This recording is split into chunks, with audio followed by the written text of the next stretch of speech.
Con la premiazione delle 60 lettere scritte dagli alunni delle scuole elementari di tutta la Sardegna si è chiusa la 26esima edizione del concorso Iscrie una litera Sostre Res,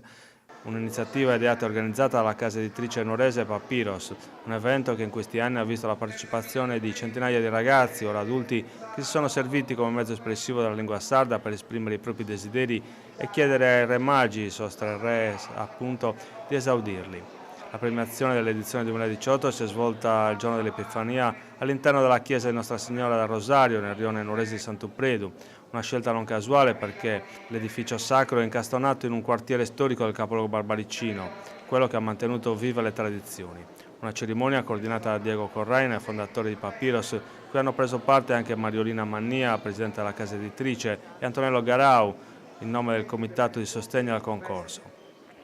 Sono state circa 200 le lettere giunte dagli alunni di una trentina di scuole elementari di tutta la Sardegna che hanno partecipato all'iniziativa. Ai bambini e alle bambine premiati è stato consegnato un puzzle con un'immagine dei re magi e un libro. Una premiazione che ha reso felici gli alunni accompagnati alla cerimonia dalle insegnanti e dai genitori. Un concorso letterario, quello promosso dalla casa editrice Papyrus, che contribuisce a tenere viva la lingua sarda in un contesto scolastico e tra le nuove generazioni.